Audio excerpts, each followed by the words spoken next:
This program is brought to you by Ayala Land, enhancing land, enriching lives.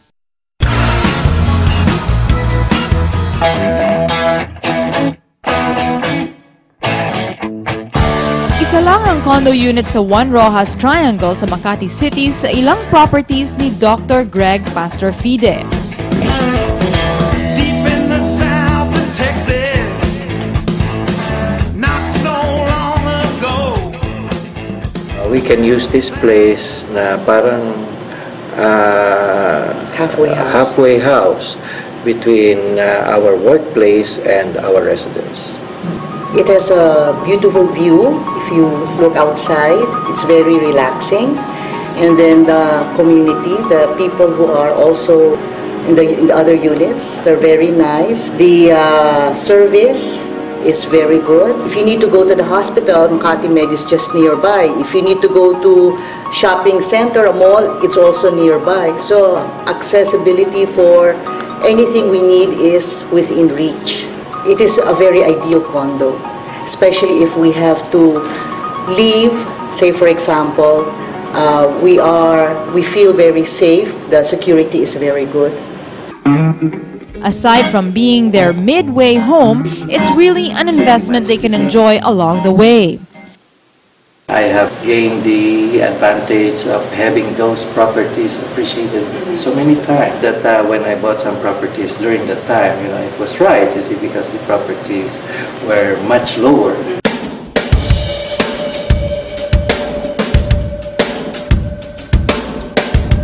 Apparently, there's no better time to buy than now.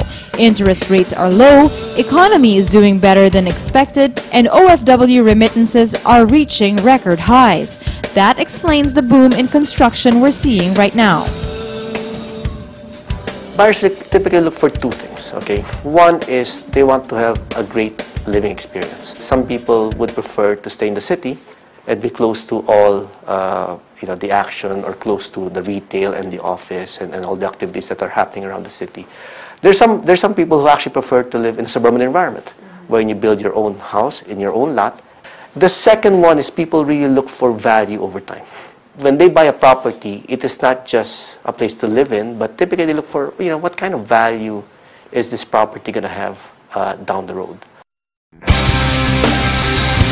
At kung akala nyo na owning a property is only for the rich and famous, you are thinking the old-fashioned way. We do cover now a broad spectrum of product to address the different income levels that we see out in the market. We have basically Ayala Land Premier that's targeting the discerning affluent. Those are typically people at the peak of their careers. We do have community innovations, which basically caters to the urban achievers, and we have Avida Land, which is basically our mid-income offering. Kaya sa mga gustong mag-invest ng property, the first thing you have to consider is to know what you really want. Now, what are the things that people should know when they're buying a lot or buying a condo? You gotta know what you want. If you want to stay in the city or you want to stay in the suburban environment. Two, not all locations are created equal. Now, what do I mean by that? Even if you're in a suburban location, not all suburban subdivisions in the same vicinity rise in value at the same rate. How about buying a condo? One thing that I would really advise buyers to check out is what happens after the property is turned over. Who does the property maintenance? Checking out the property maintenance is very important. Some places look great in brochures or when they're new, but deteriorate very fast simply because maintenance is bad. Ayala is the only developer who has the continuity of service. Kasi after they buy a lot and they construct the house, or a condo when it has been turned over to them, it's another Ayala company who takes over the management. Ang real estate investment ay hindi parang damit na pwedeng isauli kapag may damage. Some pay for it for the rest of their productive life. So checking the developer's track record is a must. It is not, seeing, let's say, a model unit that will make a great living experience.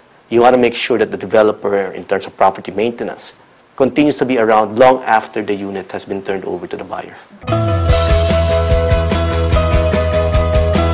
After knowing what you want, the next thing to consider is the budget. Buy a property that you'll enjoy owning, not something that will hurt your pocket. Typically, what we advise is maximum of 50% of your income. You devote to amortization. That's the top end. Now, depending on your lifestyle, you might want to reduce that to maybe 40%. Dr. Pastorfide is very much satisfied with his condo in Juan Rojas Triangle, an Ayala Land condominium, that he's investing in another Ayala Land project, this time in Bonifacio Global City. He doesn't have specific plans yet for his unit in One Serrano, but he's sure he's put his hard-earned money in the right place. And we really don't want to maintain a house. We would, retire and, like to live in a condo like this.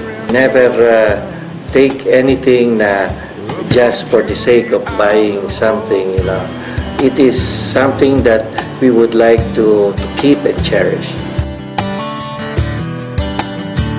This program is brought to you by Ayala Land, enhancing land, enriching lives.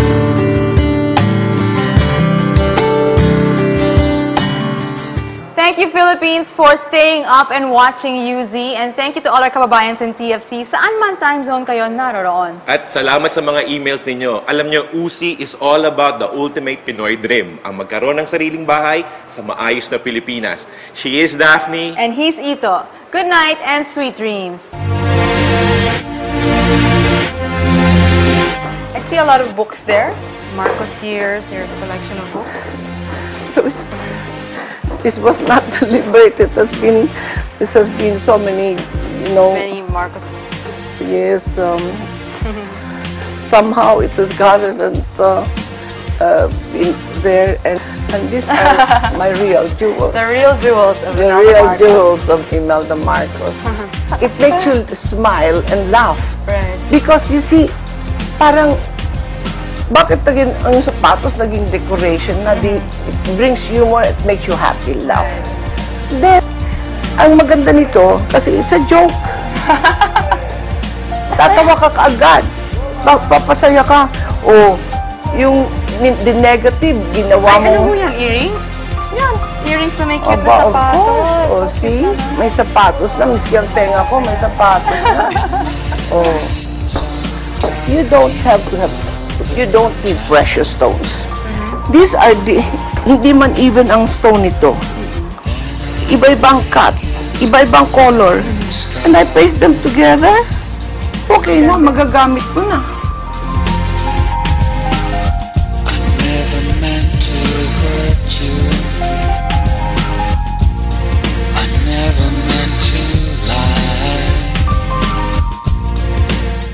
Ang programang ito ay inihatid sa inyo ng Owishi, Pagcor at GSIS.